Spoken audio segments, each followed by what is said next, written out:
Bagong umaga, bagong tsismis, bagong tsismis. Bagong umaga, bagong balita, breaking news! Ayun! Ay naku, tuloy-tuloy ang laban, oh. Ito pag-usapan natin, oh, na itong mga ka-subaybay, mga ka-sponsor. Itong, pag-usapan natin 'to dahil, medyo mainit pa 'to, eh, 'no, sa mga balita ngayon, 'no, ka-subaybay, mga ka-sponsor. Etong, pag-usapan natin itong, grupo ng, Peanut Butter Network, Peanut Butter Network. Ano si Jiro, peanut butter pinakita. Etong si, Franco Mabanta 'no, at 6 na buwan nagsilbi daw ng social media, director ni, Marcos ayon sa palasyo, ayun. Tama naman, nakikita naman po natin 'no, kasi yung ibang mga bashers talaga, eh, 'no, naging, ano ito, hindi daw ito naman si Antikwer, hindi daw kaibigan, kakilala sana, hindi gano'n sana mag-explain, eh, minsan kasi na-o-overwhelm 'no, kaya pasensyahan natin. Sampalin natin. Ay hindi. Sampalin para gumising yung, ng, ano, diwa, ay. 'No, mga subaybay, mga ka-sponsor. Kamusta 'no? Ito si, Franco Mabanta, 6 na buwan daw 'no, na nagsilbi na social media director at the we can't deny him 'no. Gano'n talaga katotohanan. Pero eto kasi, itong alam naman natin itong si Franco Mabanta, eh, lahat ng kanyang tirada, eh, binebenta niya talaga 'to 'no. Pera-pera talaga yung usapan 'no, kaya hindi rin puwedeng, pagkatiwalaan 'to.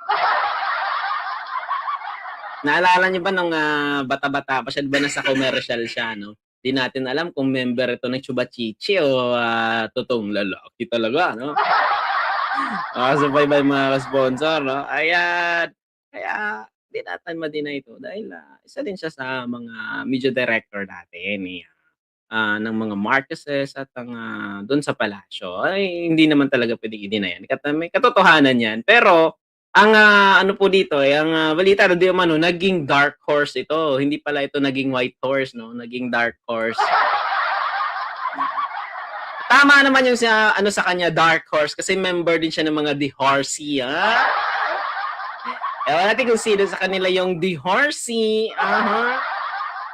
di ba member ka rin pala, Ay!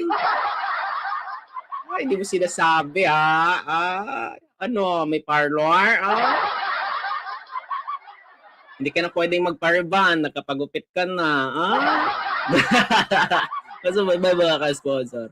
Kaya marami kahit sa social media 'no, parang ano lang daw ang, paghuli dito kay, Franco Mabanta, gawa-gawa lang daw di umano ng NBI 'no, entrapment operation na may dalang, script daw di umano. Ano yan, 18 Marites?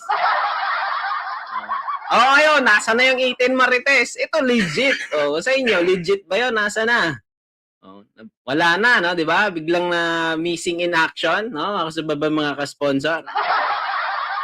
Ito dito missing in action, for real to for real, kaya ay naku, gumising na kayo, gising sana yung diwa niyo 'no, ng buhay naman talaga kayo, ayaw niyo pa rin maniwala. Alam mo kasi itong mga anti-admin 'no, yung mga DDS kasi, yung sabi naman nila mga DD shit na tulad ng kanilang idol na DDS na naka-shit, aray! 'Di ba member din yun ng, Campo de Horsey, aray mo! 'No? Literal talaga na tumae 'no?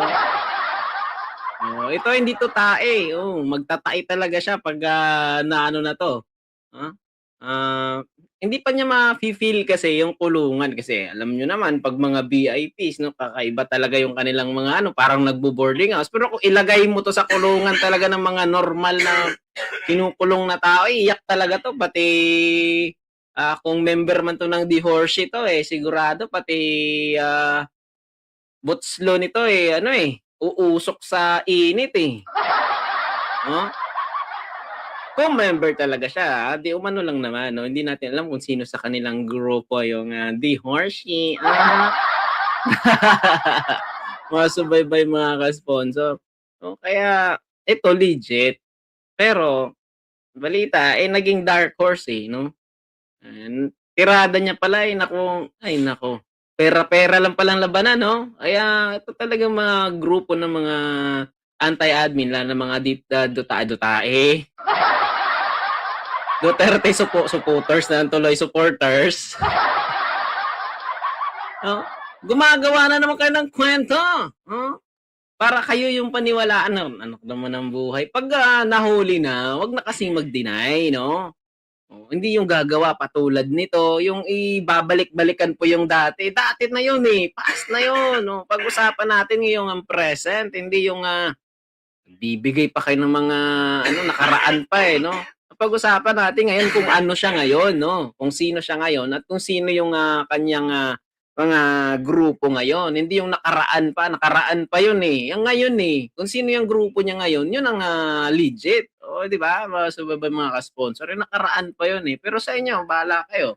Kung ano sa inyo, 'no? Opinyon lang 'to, 'di ba? Mga subaybay mga sponsor. Ano po yung mga opinyon niyo diyan, 'no? Mga hinayupak kayo, ha? Ayan, naiinis ako sa inyo, tinatawa ko lang, eh, pero, siyempre ganyan talaga 'no, kailangan nating, respetuhin din yung mga opinyon niyo diyan kahit na alam natin pasayan. Alam natin na malayo na talaga sa, katotohanan. 'Di ba? Ipinaglalaban niyo pa rin 'no, anak naman ng buhay niyo. Kaya sige lang, ipaglaban niyo lang 'yan, eh, karapatan niyo 'yan, eh, 'di ba? Kaya proceed muna tayo bilang topic. Ito may sabina, anak ng buhay. Ano 'to? Nawala, Anong next dito? Anong next dito? Ayan, oh. Ayun si Father, ayun. Hi Father, si Bishop. Uy, nawawala sa'kin, Sige, eto na lang. May backup tayo dito, eh. Ayaw mag-view, eh. Subaybay. Hello mga subaymasmon. Ito na naman 'no, yung impeachment is not ano, sabi ni, Kidapawan Bishop Jose Cullen Bagafuro 'no, Kidapawan 'to, taga Kidapawan 'no, Bukidnon, ayun 'no. Kaumulan na festival, tama po ba? Last ano, nakapunta ako dun sa Kidapawan, malinis ang kanilang gym 'no, malinis, oh, 'di ba? Ang ano, tapos yung culture talaga ng native, ng mga tribal ano, gustong-gusto ko talaga yung, culture ng, pagka-ano ng ano, pero may mga ugali din silang iba, cultural, ugali. Pero may mga attitude din na iba. Kasi iba-iba naman tayo 'no? Pero ito, pag-usapan natin 'no, hello, shoutout po pala sa lahat ng mga taga Kidapawan, lalo na sa Kidapawan Taekwondo Association 'no. Shoutout sa inyo mga sir 'no, salute sa inyo 'no, ano, Churyut, Chireo, Kongye, ayun, Kongye. Hello, good morning sa inyo lahat diyan 'no, sa lahat po ng mga Kadapawan, kay Mayor 'no, maraming salamat sa iyo Mayor, ang babait ng ano nila diyan 'no, ang mga officials nila, naranasan namin sobra. Ano sila mag-accommodate sa amin nung last ano pa, may, tournament doon, naalala ko. Ayun, eto pag-usapan natin mga sponsor. Itong, sinabi ni Kidapawan Bishop Jose Colin Bagafuro 'no, on, Vice President Sara's ongoing impeachment, proceedings. Itong sinabi po ni, Bishop Jose, ito, impeachment is not a persecution. It is a constitutional and demographic process designed precisely to ensure that the public officials entrusted with immense power remain accountable to the people. Tama, tama. Kahit sino walang ano talaga, walang ano, dapat follow the rules, follow the regulation, and para masagot din yung taong bayan. Kung ano man yung accountability mo. If the vice president is truly innocent of allegations raised against her, then the process becomes the proper and honorable avenue for her to clear her name and vindicate herself before the Filipino people. Tama, tama. Palakpakan natin. Tama naman eh. Kung ang ating vice president ay inosente nga talaga, so itong mga allegations sa kanya is kailangan niya talagang patunayan din kung tama ba ito o mali para ma-clear din yung kanyang pangalan, no? Maprotektahan yung kanyang pangalan ng family niya, and then kung ano man ang grupo niya. At siyempre, para din malaman kung ano talaga, no, ang katotohanan, no? Lahat naman tayo sambayan ng Pilipino, we need an answer, no? We need to ano, We need to know what was the reality behind it or what was the reality in the present. So, kailangan natin malaman. So, kung walang katotohanan ng allegations laban po sa ating VP Inday 'no, na palipad-lipad lang 'no, sabi nga ni iba VP Lustay, naku talaga. Oo, yung mga 'di ba tulad ni Piatos, ang daming Piatos, so dami mga Piatos talagang apelyido. Pero 'pag ginamit mo parang niloloko mo na yung taong bayan, anak naman ng buhay. O mga bank accounts, saan nanggaling yung mga kanilang mga kayamanan 'no. Parang si ano lang, isang representative 'no, alam niya daw na may bayaran at may ano, pero siya namimigay ng tig-500, anak ng buhay. Ito balik natin 'no, basahin natin ulit para klaro. Impeachment is not it's not persecution. Tama, hindi naman ni persecution kung may proper process naman po, may proper naman na ano, it is a constitutional and demographic process designed precisely to ensure that the public officials entrusted with immense power remain accountable to the people. Tama naman, mga subaybay mga ka-sponsor. Eh, kung, ganyan ang talaga, eh, ano yan talaga, yan ang, tama, yan ang, precise. Oo. Kasi nasa constitution yan, mga subaybay mga ka-sponsor. Eh, bakit, ito naman ang sabi kasi ng iba, yung mga comments ng iba, eh, bakit mga Duterte lang ang ginaganito? Nung panahon nga ni, Digong, patayan agad, eh. Oh, ano masasabi niyo diyan? Wala ng ganito, wala ng, proper ano to impeach person na grabe magmura, grabe mag-komando, kahit sabihin pa natin hindi siya ang pumapatay. Oh, pero nag-uutos siya. Oh, tulad nito, ang kasabay mga ka-sponsor, kung inosente ka, kailangan mong patunayan 'yon, yung mga aligasyon sa'yo, oh, to raise your dignity, to raise your pagiging tao, no? Tao naman, inirerespeto naman natin yung mga ganitong kahit may sayad, ano tuloy. Ay, kahit na ganitong mga tao, nirerespeto pa rin natin kasi pinanganak na silang may sayad, may ano, may ganyan, eh. Oh, ganyan ang ugali nila, ganyan talaga sila. Oh, 'di ba? Oo. Yung masasabi lang natin dito, no, may proper. Okay, kasi yung sabi ng iba pini-persecute, ginigipit. Oh, itong mga Duterte. Noong panahon ba ni Digong, ano ba? Anong mas masasabi niyo dun? Oh, marami ang namatay na mga adik. Pero walang due process. Bakit sa kanila gusto nila ng mga proseso? Itong tanong sa inyo mga sababay mga sponsor, mga kababayan ko. Bakit ngayon dahil may proper process, ayaw nyo rin? So, saan ba tayo lulugar dito? Saan ba lulugar yung administrasyon, yung constitution, yung Senate, yung kung ano-ano pang mga sangay ng batas ng gobyerno diyan, no? Hindi naman lahat 'yan perpekto, may mga bulok din diyan, no, mga kamatis na bulok. Pero nasa tamang proseso. Sa inyo na po, kayo na maghusga, hindi lang po tayo puro ngak-ngak, 'di ba? Mali po ba ang sinabi ni Bishop Jose Colin Pagafuro? Oh, mga kasubaybay, mga ka-sponsor. Kung mali yan, eh, di mag-comment kayo diyan, no? Magbigay kayo ng suwestiyon o suggestion niyo diyan kung anong masasabi niyo diyan, mga kababayan. Anong kulay man kayo diyan, kulay green man kayo. 'Pag kulay green kasi manyakis, eh. Napansin niyo, halos mga DDS na mga senador o kung ano-ano pa 'no, pati ang kanilang, head 'no, ang kanilang poon ay, manyakis din. Oh, kung sino yung puno, alangan naman yung bunga, iba, 'di ba? Oo. If the Vice President is truly innocent of the allegations raised against her, then this process become the proper, tama, become this process, ang process ng impeachment, it becomes the proper and honorable avenue for her to clear her name and vindicated herself before the Filipino people. Oh, 'di ba? Klaro. Oh, walang bias, pantay, no? Hindi yung patay. Oh, sa kanila dati yung kanyang tatay, no, si Digong, wala na, eh. Hindi pantay, direkta patay, no, 'di ba? Oo, sa mga ka-sponsor, oh. Oh, para magumising din yung mga diwa niyo diyan, no.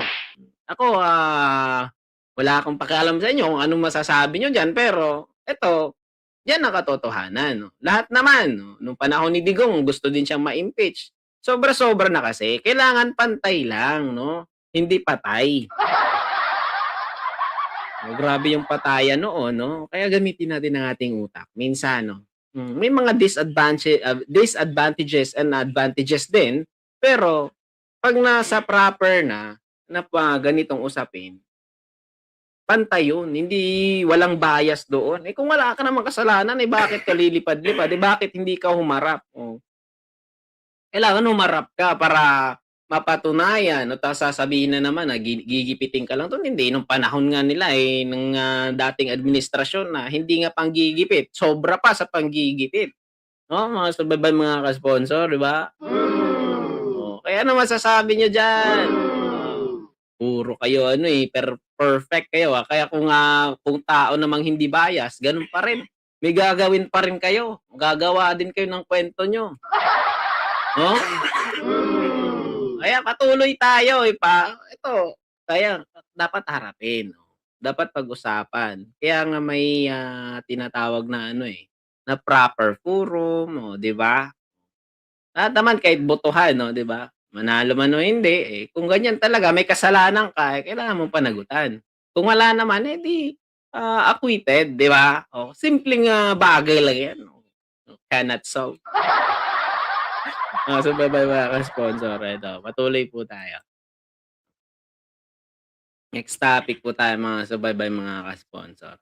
Matindi 'no, kaya eto ang sabi naman ni Representative, Lawrence, Defensor 'no, Sir Defensor. Hello sir 'no, mega love shoutout po sa'yo sir 'no, Sir, Lawrence Defensor, the House Senior Deputy of Majority Leader, ayun. Hello po, mega love shoutout din po sa lahat ng ating mga senador 'no, sa ating, inang bayan 'no. Maraming salamat po sa inyo 'no, dahil nandiyan kayo at patuloy na nagmamahal sa bansang Pilipinas. Lahat kayo walang kulay 'to, walang bias 'no, mga kasubaybay, mga ka-sponsor. Ah, Pag-usapan natin 'to, ayun. Itong sinabi naman ni Sir, Lawrence, itong sabi ni Sir Lawrence 'no, House Senior Deputy Majority, Leader 'no. Sabi niya, "The Senate has no choice but to convene because that is the requirement under the Constitution." Tama, to convene, pero maraming against 'no. Kasi ito yung, to convene 'no, ng sinabing to convene, to forum. Ang meaning po nito pag-usapan, may proper forum. Eto, alam ko parang about naman ito sa impeachment pa rin 'no, mga subaybay, mga ka-sponsor. Marami ding against dito, even, Senator Laila De Lima ng, PDP Laban Bata siya 'no, mga kasubaybay, mga kababayan, mga sponsor is against dito kasi, may botohan, may botohan 'no, hindi siya may kundi shall ang ginamit dun, shall convey 'no, hindi may convey. Pero may convene. Pero eto, yung convene kasing ibig sabihin mga subaybay, mga ka-sponsor, ay pag-usapan, na proper again. Pero napag-usapan na nila 'to, 'di ba? Pero we need to respect the majority. Para sa akin yung majority na lang. Alam naman natin yung majority pabor talaga sa impeachment, pero hindi pa natin alam kung sa finals, merong mag-aatras tulad ni Senador Ping Lacson 'no, 'di ba? 'Di ba parang kasi parang wala daw, legal na parang pabalik-balik lang po daw, 'di ba, sa mga sponsor. Pero mas maganda para sa akin pabor din ako na pag-usapan. Pero, napagbotohan na nila, So, ano pa ang dapat pag-usapan? 'Yun naman ang tanong ng iba do'n 'no. Ano pa ang dapat pag-usapan mga sababay, mga ka-sponsor? Sabi ni Senate the Senate, ni Representative Lawrence Defensor, "The Senate has no choice, but to convene, because that is the requirement under the Constitution." Tama naman, the requirement naman 'yan under the Constitution. Kaya, itong masasabi ko lang diyan mga kasubaybay, mga ka-sponsor, tulad niyan 'no, oo. Kasi meron mga nagko-comment dito, alam ng mga tao daw na lalo na ang may lalim na galit sa mga Duterte, "Wag niyo nang gawing dahilan ang batas," 'no, sabi ng iba, "Sa amin, ang batas kung sino ang nakakatulong, 'yun ang batas." 'Di ba? May punto, 'di ba? Palakpakan natin. Nasa baba. Sabi naman po ng isang tulad nito, 'di ba nasa section 4, number 4, nasa article, 11 section 4 po 'yan. In case the verified complaints or resolution of impeachment is filed, by at least 1/3 of all the members of the House, the same shall constitution and the articles of impeachments and trial by the Senate shall forthwith proceed. Tama. O, 'di ba? Kung batas yung ipa-follow natin, gano'n talaga. So, wala na talagang, usapan pa kasi napag-usapan na, 'di ba? Mga kasubaybay, mga ka-sponsor. Pero ito pa. Ito pa, parang, gusto kong ano, eh. Ito pa yung, Eto pa, Arnold Cabacao hayahay under the 1987 na Philippines, Constitution 'no, sabi niya, "The Senate has no discretion to vote or whether or to not to convene. Once the article of the impeachments are transmitted, the Constitution mandates that has the Senate has" para sa akin, ito, "The Constitution mandate that the Senate has the sole power to try and decide all cases of impeachment. And the trial by the Senate shall forthwith proceed." Tama naman. Di ba? Ni-research natin to eh. Upon the transmittal from the House of the Representative. So kung ganyan, ang gusto ng Senate, ang masasabi ko lang, ang magdesisyon niyan ang Senate body. Di ba mga kasababay, mga sponsor? Para sa akin, then it's time to change the Constitution. Okay? Kasi dito lang naman sila nakabase lahat sa batas na ito, eh. Para sa akin, kung 'yan lang naman 'no, ang kanilang binabasihan, ang Senate body ay magdesisyon as a Senate body. Ay magdesisyon as Senate body. Then it's time to change the Constitution. 'Yun na lang 'no? Kasi diyan naman lahat nakabase, eh. Para sa akin kasi nag-aaway-away na kayo diyan, eh, parang kampihan na kayo, eh. Imbes na matuloy, parang iba umaatras na, 'di ba? Pero ito basahin natin according to 1987 Philippine Constitution, the Senate has no discretion to vote on whether or not to convene once the article of the impeachment are transmitted. The Constitution mandates that the Senate has the sole power to try and decide all cases of impeachment. And the trial by the Senate shall forthwith proceed upon transmittal from the House of the Representative. O, di ba? Tama.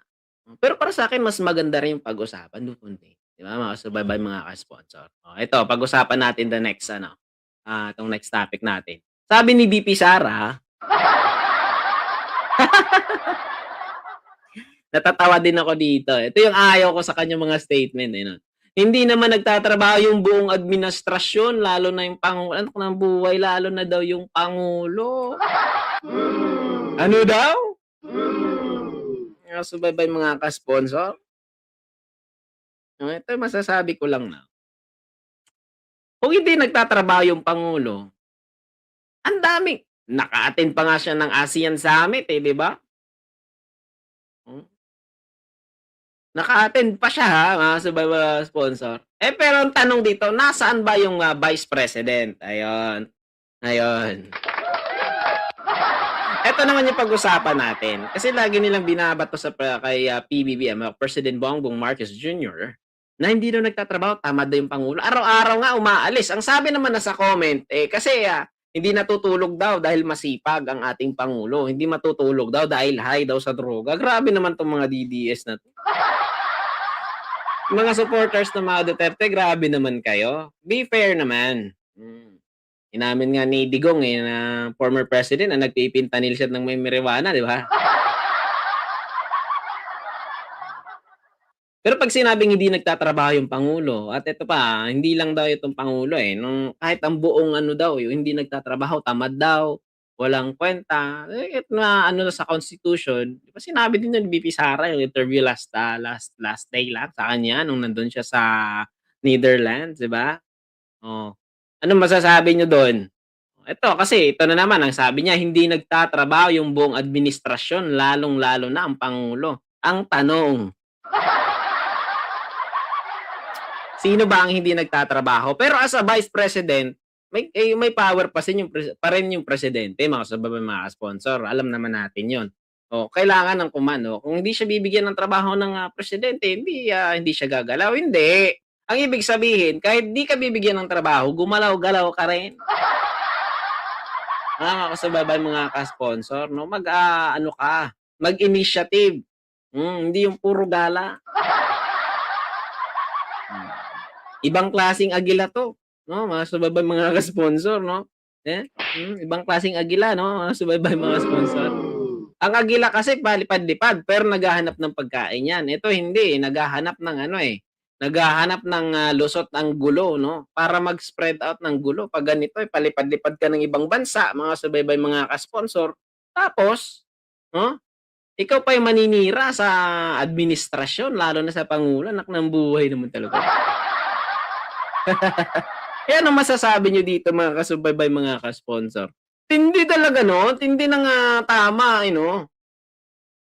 Ikaw nga palipad-lipad ka lang papuntang ibang lugar. Sino yung tamad ngayon 'no, papulot-pulot ng basura sa ibang lugar. Nakapunta ka nga ng Pangasinan, eh. Oh, 'di ba BP, ma'am? Oh, Ma'am Inday, nakapunta ka nga ng Pangasinan, eh, tapos hindi ka makapunta sa hearing. Hakbang buhay tapos sasabihin mo tamad pa yung pangulo, araw-araw umaalis yung pangulo. Nagtatrabaho ito ng tama, hindi yung, palipad-lipad lang kung saan-saan, oh. Hindi pa pasyal-pasyal, anak ng buhay. Ay naku talaga 'no, naghahanap talaga sila ng, tawag nila yung, naghahanap sila ng,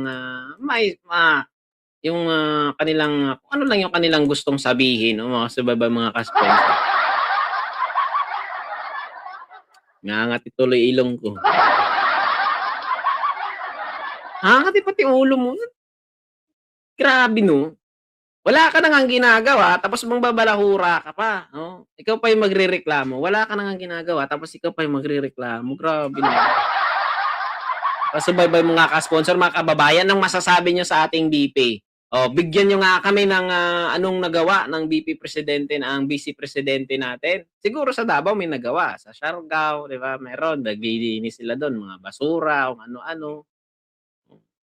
'Di ba mga subaybay, mga ka-sponsor? Ang buhay talaga, oh. Linisin niyo muna yung lugar natin diyan sa Davao. Subaybay, mga ka-sponsor, bago sila magsalita ng ano, tamad ang pangulo. Kasi mga loyalista sa Davao hindi makapagsalita, mga kasababan, mga ka-sponsor. Pero hindi tayo bias dito. Maraming lugar na hindi kahit ang Davao hindi naman perpekto talaga, iba-ibang lugar. May mga pasaway din, may mga drogista, may mga adik, may mga magnanakaw. Pero 'pag sinabi mo peaceful ang Davao, hindi peaceful ang Davao. Totoo 'yan, hindi ako naninira sa lugar namin, na sa mga sponsor, totoo po 'yan. Hindi po natin puwedeng i-deny yung, meron talagang mga ganyan. Kasi yung leader, sobrang tapang yung tapang lang yung ginagamit, eh. Kasi kung leader ka, may disiplina ka sa sarili mo, yung, nasasakupan mo may disiplina din 'yan, 'di ba? Kasabay ba mga ka-sponsor? Sa inyo po, anong masasabi niyo diyan?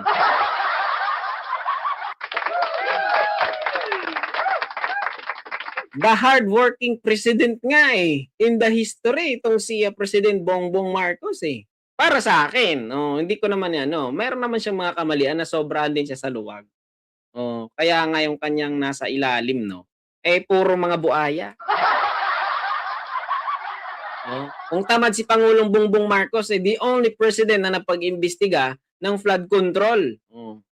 Sinabi nga ni Digong 'no, ni former President Digong, anong sabi niya? Ay bigyan ko siya ng 20 years 'no, hindi niya kayang baka anuhin itong DPWH, yung mga katiwalian diyan, ganyan na palang kalakaran, bakit hindi mo na paimbestigahan? Dahil paldo rin? Paldo rin? Paldo? Paldo? Paldo rin?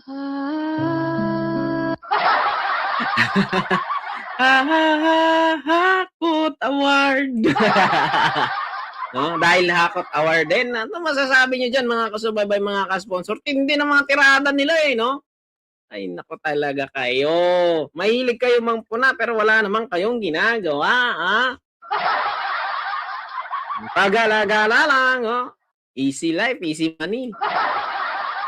Nakabuhay 'no? Ito next topic po tayo, pag-usapan natin itong sinabi ni, President Bongbong Marcos 'no, President of the Philippines and ASEAN Maritime, Center 'no. Itong sinabi po ng ating presidente 'no, Bongbong Marcos, no? As we all know, a large percentage of world trade goes through the South China Sea. And as has been demonstrated by the closure of the Strait of Hormuz, if such a thing would happen in the South China Sea, the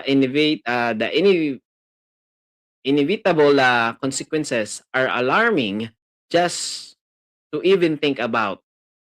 So that, sabi niya, it is the point of that maritime center. O, ganun talaga, ganun din. O, ito nangyayari sa atin, di ba? Sa South China Sea, mga sababay mga ka-sponsor.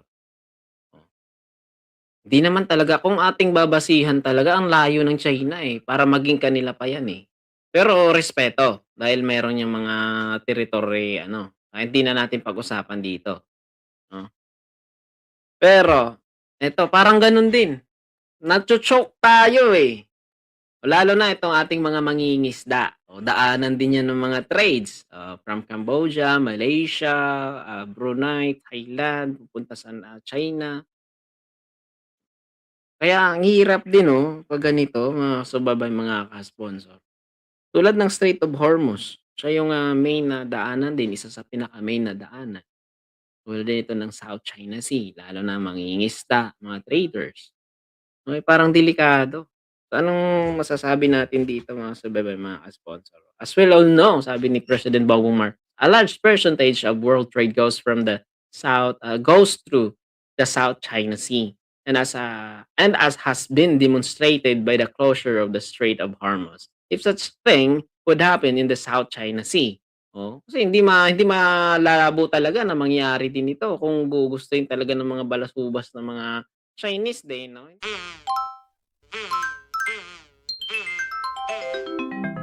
Kakulango.